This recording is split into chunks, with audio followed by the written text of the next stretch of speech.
बैठिए जी, बैठिए। आइए। Thank you. इससे पहले कि ऑडियंस आपसे कुछ क्वेश्चंस पूछे, मेरे माइंड में एक क्वेश्चन आ रहा है। आईएएस में कितने लोग हैं जो हर साल उसके लिए अपीयर करते हैं? 5 से 6 लाख के आसपास। और सीट्स कितनी है? 1000 अप्रोक्सीमेटली। तो जिनका हो जाता है उनके बारे में तो सब बात करते हैं, जिनका नहीं होता है, जिन्होंने पूरी जान लगाई और जिनका नहीं हुआ, उनका क्या होता है? उनके रिश्तेदार उनकी चिंता करते हैं।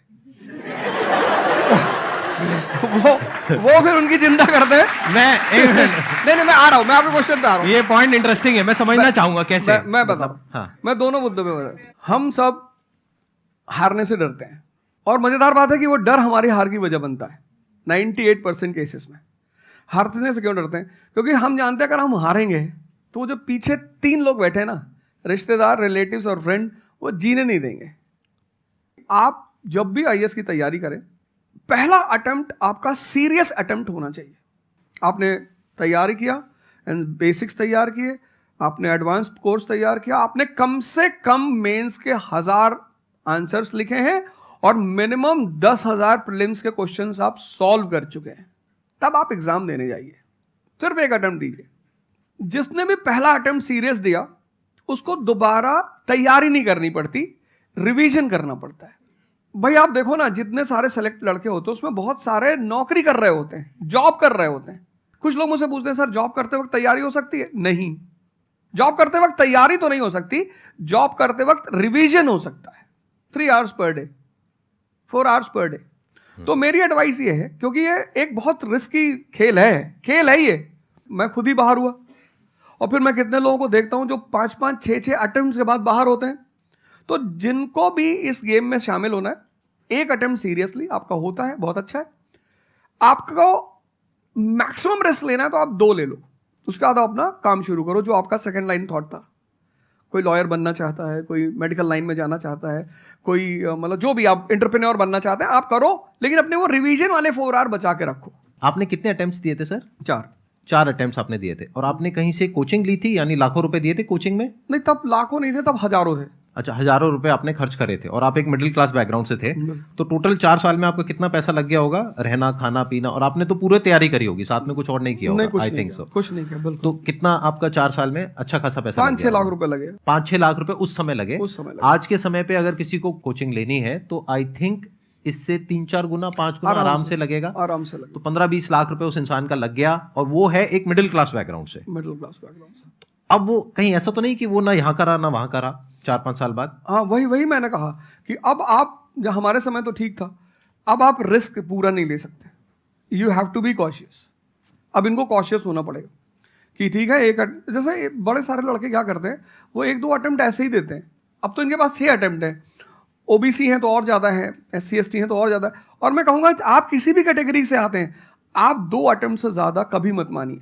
ये पॉइंट बहुत अच्छा है कि आइडियली आपको अपने माइंड में ये रखना है कि एक ही अटेम्प्ट है मेरे पास में, मैक्सिमम अगर आपकी फैमिली अफोर्ड कर सकती है तो 2 अटेम्प्ट है। बिल्कुल। उसके बाद में अपने काम पे ध्यान देना है और इसको एज अ रिवीजन की तरह देखना है, मतलब इसको साथ साथ में चलाना है। ये नहीं कि अपने 5 साल या 6 साल लाइफ के सारे यही निकाल दिए और सारा पैसा घर वालों का लगा दिया, या उन्होंने खेत बेच दिया या लोन ले लिया। ऐसी बहुत कहानियां मैंने सुनी है सर लोगों की, और बहुत ही दर्द होता है ऐसी कहानियां देख करके। ऐसे लोगों की जो कहानियां हैं वो उसको सुन करके बहुत ही बुरा लगता है अंदर से। चलिए आगे बढ़ते हैं जी। Sir, I wanted to ask how to fight the basically fear that we feel. Like there are lot many fears that we face, not only in studies but in each aspect of life. There is some kind of fear. How to fight that? How to come back? How to have that courage in life? Fear बड़ी प्यारी चीज है। हमने कुछ words को बड़ा negative बना लिया है। जैसे अब बच्चा है 2 साल का, उसको तो फियर होता नहीं, उसे कुछ पता नहीं, उसने कोबरा देखा जाके पकड़ लिया। वो तो बाद में घर वालों ने देखा तो पता चला कि भैया कोबरा पकड़ के घूम रहा है। लेकिन हम बड़े हो गए ना, अब हम कोबरा देखेंगे तो वो हमारी बॉडी की जो मैकेनिज्म है वो हमें वार्न करेगी, अलर्ट करेगी। That is natural fear. वो अच्छी चीज है। जिस चीज की आप बात कर रहे हो वो फियर नहीं है, वो ओवर थिंकिंग है। आज का जो युवा है वो फियर से परेशान नहीं है, वो ओवर थिंकिंग से परेशान है। अब ये ओवर थिंकिंग क्यों है, उस फैक्टर पे आते हैं। ओवर थिंकिंग की वजह क्या है? ओवर थिंकिंग की वजह यह है कि आज का समाज इतना एक्सपैंड कर चुका है। You are outside your house, तुमको तुम्हारी दोस्त मिल गई कि मैं कल लंदन से आई, क्या लाइफ है लंदन में यार, और मैं तो ये कर रही वो कर रही, आपको लगा हम ही पागल हैं यार, आईएएस की तैयारी कर रहे हैं। फिर शाम को किसी फ्रेंड का फोन आ गया कि मैं तो अब ऑस्ट्रेलिया जा रही हूँ, मैं तो वहीं सेटल हो जाऊंगी। 90s में हमारे पास इतने स्कोप नहीं थे, हमारी जो लाइफ थी वहां ओवर थिंकिंग इसलिए नहीं थी, आपने भी सर देखा होगा, क्योंकि हमारे पास इतने स्कोप नहीं थे। आज तुम्हारी जनरेशन में यू हैव मल्टीपल फील्ड्स, मतलब इतने सारे फील्ड्स ओपन है। तो जब तुम घूम के चारों तरफ देखते हो और तुम देखते हो कि तुम्हारे ही साथ के लोग बड़ी सारी फील्ड में एक्सेल कर रहे हैं, काम कर रहे हैं, अर्न कर रहे हैं, तो तुम्हारा दिमाग भागना शुरू करता है। फिर क्या होता है, हमारे पेरेंट्स हमसे ज्यादा ओवर थिंकिंग करते हैं, क्योंकि बड़े हमको लेकर कॉशियस होते हैं। हाँ। एक हमने ओवर थिंकिंग की, हम अपना संभाल लें किसी तरह, हम घर के अंदर गए, मम्मी रो रही है कि वो निशा मिली थी, 20 लाख का पैकेज है उसका। दूसरा प्रेशर तुम्हारे ऊपर आ गया। ये जो प्रेशर हम मल्टीपल फेस करते हैं, तो एक तुम्हारा प्रेशर, एक माँ बाप का प्रेशर, पता लगा बुआ जी ने रात में फोन कर दिया, क्या कर रही हो जी। तुम सारे लोग प्रेशर से लड़ रहे हो इस वक्त, मल्टीपल फ्रंट पे। ये कोई फियर उयर नहीं है। ये प्रेशर दूर कैसे होगा, इस पे थोड़ी सी बात कर ले। जहां इंटरनल ताकत है वहां कॉन्फिडेंस है। आज का युवा क्या कर रहा है, बादाम का तेल लगा रहा है, बादाम की क्रीम लगा रहा है, बादाम का साबुन लगा रहा है, खा रहा गुटखा।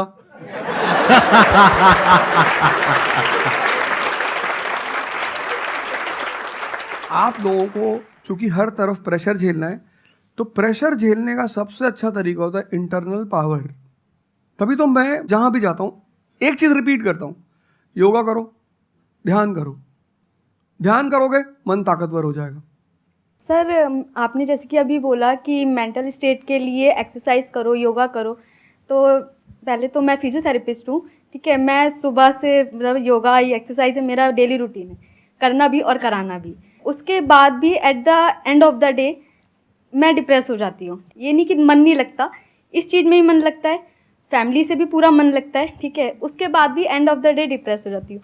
तो उसको डिप्रेशन कैसे कम करी जाए? हम किसके साथ रहते हैं वो बहुत इंपॉर्टेंट है। मेरे एक दोस्त मेरे साथ आ रहे थे आज से करीब 7-8 साल पहले, धौला कुआं से। रात का टाइम था और हम दोनों, मैं गाड़ी चला रहा था, हम इंडिया गेट के सामने से निकले तो उन्होंने मुझसे कहा कि अब हम बुढ़े हो गए हैं। मैंने गाड़ी रोकी, मैंने कहा उतरो। तो उन्होंने कहा कि क्या हुआ, मैंने कहा उतरो तो, उतरो जरा। उतर गए, मैंने दरवाजा बंद करो, चले गए। आज तक मैंने उनसे बात नहीं की।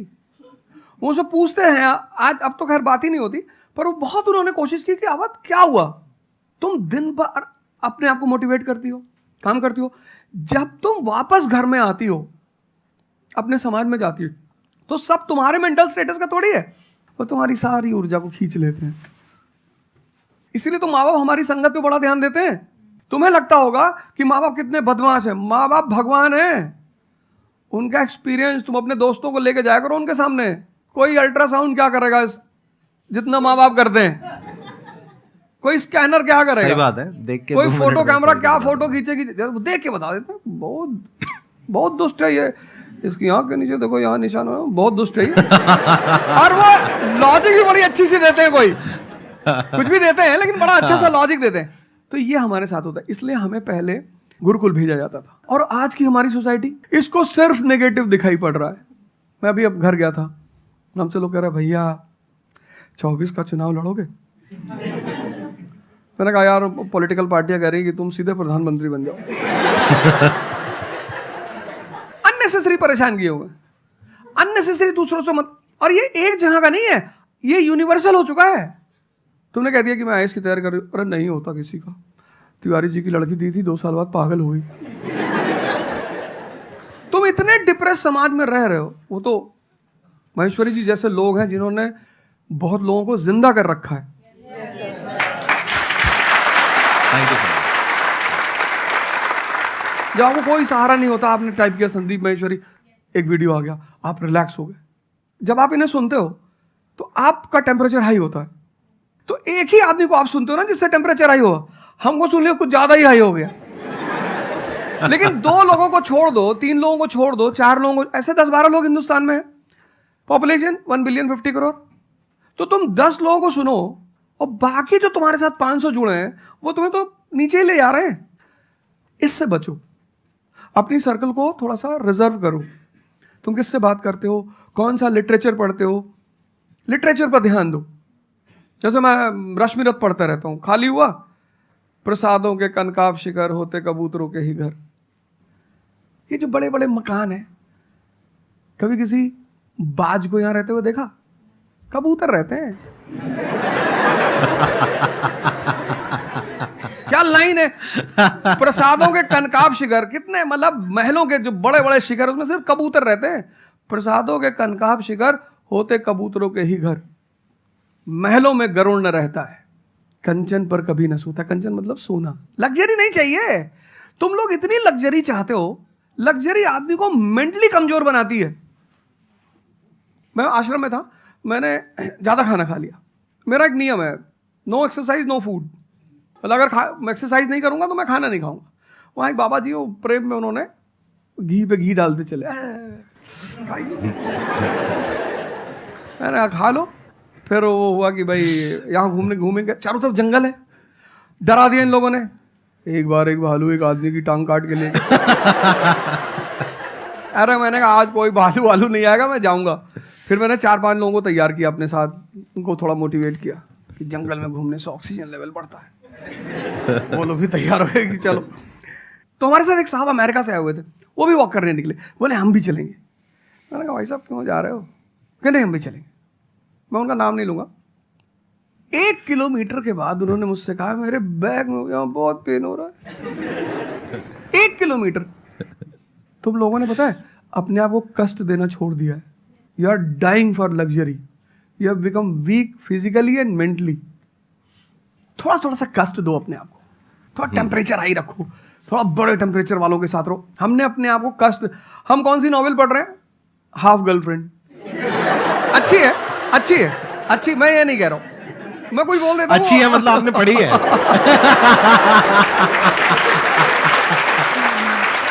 नहीं फिर कोई पकड़ निकाल लेगा, कोई वो क्लिपिंग निकाल लेगा, ओ गाली दे रहे थे उनको। नहीं, आपने बहुत सारी गलतियां कर दी, आपकी जनरेशन ने अपने को कष्ट देना छोड़ दिया। हाँ। आप पढ़िए बड़े बड़े लोगों, अंबेडकर को पढ़ो, उनका जीवन संघर्षों का, प्रभु राम का जीवन पढ़ो। ये सब संघर्ष, ये सब लोग हैं जिन्होंने जीवन में लड़ाइयां लड़ी हैं। आपने उनको साइडलाइन कर दिया। आप राणा प्रताप के बारे में कुछ जानते ही नहीं हो, आपको वो पोएम याद ही नहीं है, खूब लड़ी मर्दानी वो तो झांसी वाली रानी थी। आपको तो एक चीज बता दी, twinkle twinkle how I wonder. आप वंडर किए जा रहे हो पूरी जिंदगी में। आपने कहा कि पूरे दिन मैं अपना काम करती हूँ, दैट इज फिजियोथेरेपी जो आप करते हैं, और शाम तक आते आते आपको थोड़ा सा डिप्रेस फील होता है, थोड़ा सा डाउन फील होता है, तो उसके पीछे क्या रीजन है आप बताइए। जैसे कि मैं बाकी पेशेंट देखती हूँ पूरा दिन में, हाँ। बट जब मैं घर पे आती हूँ तो मैं अपने मम्मी पापा को देखती हूँ। ठीक है। जो मैं उनको कहती हूँ कि आपको ये एक्सरसाइज करनी है, ये करना है, आपके लिए ये ज़रूरी है, वो ये नहीं करते। तो फिर वो मुझे डिप्रेस होता है कि मैं जब सबको सही करती हूँ और मैं अपने घर में ही सही नहीं कर पा रही। आप सबको सही नहीं करते हो, आप उन लोगों को सही करते हो जो आपके पास आते हैं। हाँ एग्जैक्टली। तो अगर आपके पेरेंट्स सही नहीं होना चाहते हैं तो उनको कौन सही करेगा? बेसिकली हमारी प्रॉब्लम क्या है कि जो नहीं करना चाहता उसको भी करवाना चाहते हैं। एग्जैक्टली। फॉर एग्जाम्पल, आप में से यहाँ पे कुछ लोग बैठे हैं और बैठे हैं जो कहते हैं कि भाई आप कुछ भी बोल दो, हम तो जैसे थे वैसे ही रहेंगे, उखाड़ लो जो उखाड़ सकते हो, आप अकेले आ जाओ, आप साथ में ओझा सर को ले आओ, आप 10 को ले आओ, हम तो नहीं बदलने वाले। उनका कोई कुछ कर सकता है? समझ गए? तो यहाँ पे किसका एक्चुअल में किसकी लाइफ बदलने वाली है? यहाँ पर हो सकता है कुछ साल बाद आप ही में से कोई यहाँ पर बैठा होगा, बट वो इंसान कौन होगा? जो खुद अंदर से बदलना चाहता है ना। Yes sir, thank you sir. Please have a seat, बैठिए। मेरा संदीप सर से एक क्वेश्चन है कि जैसे हम लोग जब आपकी वीडियोस देखते हैं तो हम लोग मोटिवेटेड हो जाता है कि हम लोगों को गवर्नमेंट से या फिर इन सब फील्ड्स में छोड़ के अपना कुछ स्टार्ट करना चाहिए जिससे देश में एंटरप्रेन्योर्स या फिर जॉब्स बढ़े। फिर हम लोग देखते हैं आप लोगों को कि भाई यूपीएससी में एक ऐसी पावर होती है जो हम करना चाहते हैं वहाँ पे हमको डायरेक्ट पावर मिलती है। जैसे कि मैं अगर एजुकेशन के फील्ड में कुछ अच्छा करना चाहती हूँ तो मेरे पास डायरेक्ट पावर होती है कि हम लोग वहाँ से कर सकते हैं। तो मैं ऐसा, मेरे पास ये क्वेश्चन फिर मतलब दोनों में कॉन्ट्राडिक्शन चलता रहता है। ना कॉन्ट्रडिक्शन नहीं चल रहा है। इसे कॉन्ट्रडिक्शन नहीं कहते, इसे कंफ्यूजन कहते हैं। मतलब एक गोल होता है ना, या फिर एक मतलब हमारे पास एक टारगेट होता है कि हम ये काम करने के लिए यूपीएससी में जा रहे हैं। नहीं, सरकार जो कहेगी वो करना है। हाँ, I was about to say that. आपका क्या गोल है? आप क्यों कर, और आप आपका नेता क्या थोड़ी है, target आपकी पार्टी का मैनिफेस्टो थोड़ी है, घोषणा पत्र। आप एक राजपत्रित अधिकारी हैं, गैजेटेड ऑफिसर। आपका जो मिनिस्टर होगा फोन मिलेगा, मैडम जी ये कस्तूरबा गांधी प्लान में अभी तक कितना काम हुआ? जी sir, I give the review in the evening sir. Okay, thank you, ठीक है मैडम, बाय, खत्म। सो आपका कहने का मतलब है कि जो सिविल सर्वेंट बनते हैं या आईएएस ऑफिसर बनते हैं उनके पास कोई पावर नहीं होती? पावर होती है जब तक जनता अपनी पावर नहीं समझती। आज की डेट में इस देश में पावरफुल कौन है? जनता। We the people of India solemnly resolve. Yes sir. ये जनता बेचारी पावर जानती है तो डीएम का ऑफिस में चले जाते, हुजूर इसको बेचारे को पता है, नेता देखा, मेंबर ऑफ पार्लियामेंट देखा, क्या पैर छू लिए, तेरे फूफा है? नहीं भैया नहीं भैया, सांसद जी हैं। सांसद जी हैं तो क्यों पैर छू रहा है? तो पावर इस असलियत में इस देश की जनता के पास है। चूंकि वो जानती नहीं है, इसलिए तुमको इनके पास इनको काम करने का अधिकार है। ये है the right to work, the right to implement. लेकिन चूंकि जनता अपने अधिकार को नहीं जानती, तो तुम्हें दूर से दिखाई पड़ता है कि अरे आप बेटा कंफ्यूजन से बाहर आओ, ठीक है? और ग्लैमर मत देखो। आप बेसिकली पावर नहीं देख रहे हो, आप ग्लैमर देख रहे हो। आपको जो करना है उसको डिसाइड कर लो आप, और उस रास्ते पे आगे बढ़ो कि आप कल किसी भी फील्ड के मुकेश अंबानी बन जाओ, अडानी बन जाओ, वॉरेन बफेट बन जाओ, बिल गेट्स बन जाओ। इस रास्ते पे जाओ। Thank you sir. मैं यहाँ पे थोड़ा सा ऐड करता हूँ कि जो आपने बोला ना कि ये कॉन्ट्रडिक्शन है, सबसे पहले तो जो सर ने बोला कि ये कोई कॉन्ट्रडिक्शन नहीं है, ये कंफ्यूजन है, बिल्कुल सही बात है। अब कंफ्यूजन क्या है, उसकी जड़ क्या है? आप क्या कर रहे हो? आप बस हम लोगों की बातें सुन रहे हो। यहां से मैंने कुछ बोला, इन्होंने कुछ बोला, दोनों अलग अलग स्टैंड पॉइंट है। मतलब इस दुनिया में आर्ट्स भी है, साइंस भी है, कॉमर्स भी है। अब आप कहोगे अब तीनों में कॉन्ट्रडिक्शन है। अरे कॉन्ट्रडिक्शन नहीं है, अलग अलग लोगों के लिए अलग अलग स्ट्रीम्स है। डिपेंड्स अपॉन कि आपकी प्रेफरेंस क्या है, आपकी प्रायोरिटीज क्या है। तो आपको तीन चीजें देखनी पड़ेंगी, एक अपना पास्ट, अपना प्रेजेंट और अपना फ्यूचर।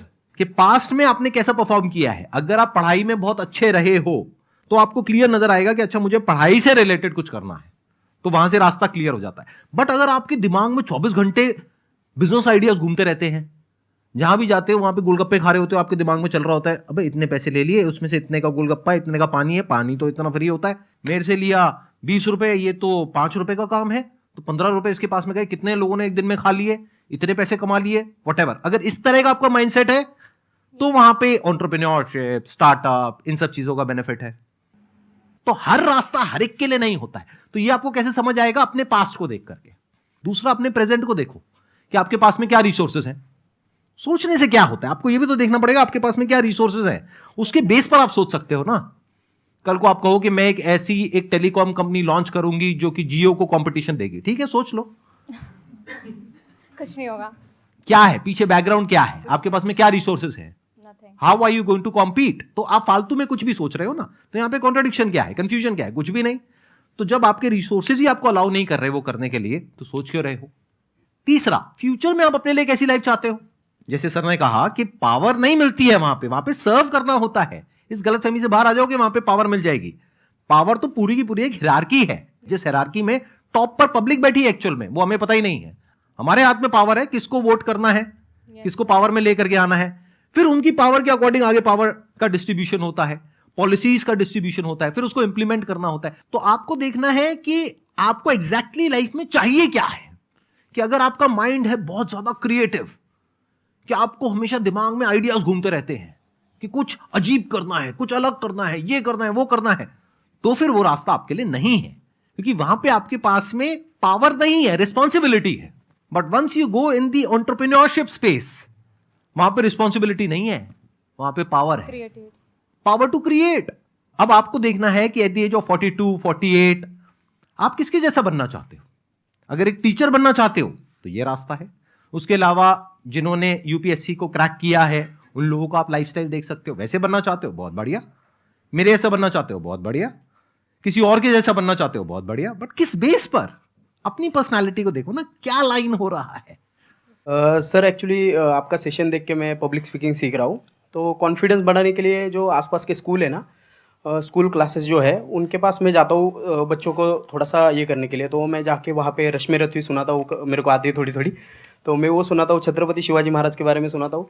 तो उन बच्चों का मैंने थोड़ा नोटिस किया, तो वो क्या कह रहे थे मुझे कि सर जो टीचर है अभी जो सिखा रहे हैं वो बस सब्जेक्ट के बारे में बताते हैं और बोरिंग तरीके से सिखाते हैं, ना कोई एक्स्ट्रा कुछ एक्टिविटी नहीं करवाते, कुछ नहीं करवाते। और जब ऐसा कोई एडिशनल गेस्ट आता है जो कुछ एडिशनल सिखाता है तो उनका माइंडसेट थोड़ा चेंज होता है कि सामने वाले टीचर से भी वो वही एक्सपेक्ट करते हैं। तो मुझे कभी कभी लगने लगा है कि मैं जाके गलत कर रहा हूँ या वो टीचर का, वो स्टूडेंट का देखने का नज़रिया बदल रहा है, तो वो वहीं से वो एक्सपेक्ट कर रहा है और उनका मन वहीं पे नहीं लग रहा है वो सब्जेक्ट में। तो अभी मैं क्या काम करने के दो तरीके हैं। एक, आपको काम करना ही है, कोई ऑप्शन नहीं है। एक है आप किसी भी कीमत पे काम करना चाहते हो। जैसे मैं किसी भी कीमत पर पढ़ाना चाहता ही हूं। इसने मुझे इज्जत दिया, सम्मान दिया, प्रेम दिया।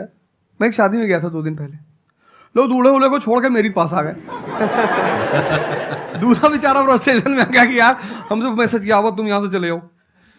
मतलब उनके भाई ने मुझे मैसेज किया, बड़े भाई ने कहा वो यार तुम यहाँ से जाओ, शादी नहीं हो रही है। मतलब वो द्वार चार वगैरह सारा प्रोग्राम था, वो सब बाहर हो जाओ सर। तो हमारा जो देश का शिक्षक है उसके मन में कोई मोटिवेशन नहीं है कि वो क्यों पढ़ाए। जैसे हमारे घर मामा आए, हमारे उनके आने पे हम बड़े खुश होते थे कि मामा आए। क्यों? क्योंकि हमें पता था कि ये जब जाएंगे तो पैसा देके जाएंगे। इस देश के शिक्षक को, सरकार को कुछ ऐसा करना चाहिए कि उसके मन में एक मोटिवेशन हो कि 6 बजे का स्कूल है वो सुबह 4 बजे पहुंच जाए। कुछ ना करे इस देश की सरकार, सिर्फ उनको वीआईपी का दर्जा दे दे। फिर आप देखना, पैसा तो कौन नहीं कमा रहा है, शिक्षक सम्मान चाहता है। तो मैं अपने टीचरों से पुराने मिलता हूं, तो जैसे कहीं मिल गए वो सड़क पे, मैं खड़ा हो गया, रोक दिया सब, हाँ सर, पैर चले, तुरंत ऐसे सीना उन्हें चौड़ा कर लेते हैं कि हमारा बच्चा है जी। शिक्षक एक दुनिया की ऐसी लॉबी है जिसको सम्मान चाहिए। आप लोग कहीं भी अपने पुराने टीचरों को मिला करो, ठीक है, हो सकता है उन्होंने आपको कभी मारा हो, डांटा हो, कुछ बोला हो, लेकिन अब आप उनको थोड़ा सम्मान दे दिया करो, उससे बड़ा उन्हें फील होगा। हमारे देश के शिक्षकों के पास इनर मोटिवेशन की कमी है। कुछ लोग हैं जो इंडिविजुअल मोटिवेटेड रहते हैं, वो करते हैं कई सारे टीचर, लेकिन वो इंडिविजुअल। कुछ लोग होते हैं ना जिनको अपने धर्म का एहसास होता है, उनके लिए वो ड्यूटी नहीं होती, वो धर्म है उनका। तो वो तो जैसे भाई आप जाके आप धर्म के रूप में कर रहे हैं, 2-4 टीचर और भी कर रहे हैं, 10 टीचर और भी कर रहे हैं, लेकिन सरकार को, टीचरों को कुछ तो ऐसा करना चाहिए कि उन्हें फील हो कि नहीं यार ये हमारा देश है, ये हमारे बच्चे हैं, हमें इनको बनाना है और ऊपर उठाना है। तो अगर सरकार कुछ ऐसा कर देगी ना, सेल्फ मोटिवेशन दे देगी, अरे फिर तुम देखना इस देश के टीचरों को। सर, इसमें आपसे बात करते करते ना मेरे माइंड में एक सॉल्यूशन आ रहा है, क्योंकि एज एन एंटरप्रेन्योर मेरे माइंड में सिस्टम्स एंड प्रोसेसेस घूमते हैं। मतलब मेरे माइंड में ये घूमता है कि कैसे एक प्रॉब्लम है उसको सिस्टम में कन्वर्ट कर दिया जाए, जो कि वो काम अपने आप हो जाए। क्योंकि ऐसे बहुत ही कम टीचर्स होंगे जो अंदर से मोटिवेटेड होंगे। तो ये थ्योरेटिकली तो बड़ा अच्छा लग रहा है सुनने में, बट हजारों में कोई एक आध होगा। बिल्कुल बिल्कुल। तो अब मेरा स्टैंड पॉइंट क्या है कि क्या हो अगर जैसे हम ई-कॉमर्स वेबसाइट्स पे जाते हैं, वहां पे प्रोडक्ट के रिव्यूज होते हैं। रिव्यू कौन देता है? जो कस्टमर है। तो टीचर का रिव्यू कौन दे सकता है? जो बाहर बैठा है उस कमरे से वो, या जो कमरे के अंदर बैठे हैं। तो अगर कुछ ऐसा सिस्टम हो जाए, एक ऐसा प्लेटफॉर्म बन जाए गवर्नमेंट का जहां पे सारे टीचर्स लिस्टेड हो और based upon the number of reviews and the quality of reviews उनको रिवॉर्ड दिया जाए अच्छा ऑटोमेटिकली। कि मतलब जो नंबर 1 पे आया उसकी सैलरी डबल, कि अगर उसकी 50,000 है तो 1 लाख। बहुत अच्छा सोल्यूशन। और जिसके इतने रिव्यूज आए, यानी जिसके 4 स्टार या उससे ऊपर आए, उनकी सैलरी सीधा डबल हो गई। तो फिर देखो क्या मजा आता है। फिर हिस्ट्री पढ़ाने का जो स्टाइल है ना, वो सारे टीचर्स आएंगे अवध ओझा सर के चैनल पर और आकर के सीखेंगे भाई क्या कहानी है ये, ऐसे कैसे पढ़ाएं कि बच्चे दीवाने हो जाए। और फिर अपने आप को अपग्रेड करेंगे। नहीं तो अपग्रेड करने की मोटिवेशन कहाँ है? जैसे एक एंटरप्रेन्योर होता है, उसके पास में तो मोटिवेशन होती है कि अगर मैंने अपने जो भी प्रोडक्ट है, सर्विस है या काम है, उसको अपग्रेड किया तो करते ही मेरे को इमीडिएट रिवॉर्ड मिलेगा। जैसे सेल्स टीम में अगर आप कहीं पर काम करते हो, कितने लोग सेल्स डिपार्टमेंट में है, अलग अलग कंपनी में जो जॉब कर रहे हैं, तो सेल्स में इंसेंटिव का एक सिस्टम होता है। तो वहां पर क्लियर पता होता है कि मैंने ये टारगेट अचीव किया तो ये है। तो एक क्लियर कट टारगेट होना चाहिए which is measurable, not theoretical but actual, objective not subjective. कि ऑब्जेक्टिव एक टारगेट होना चाहिए in terms of numbers which can be calculated, and a transparent system जहां पे स्टूडेंट्स वोट करेंगे और जो टीचर्स जीतेंगे पूरे इंडिया लेवल पे या स्टेट लेवल पे, उनको बुला करके जो हमारे देश के प्रेसिडेंट हैं या प्राइम मिनिस्टर हैं, वो आकर के रिवॉर्ड देंगे। Yes sir.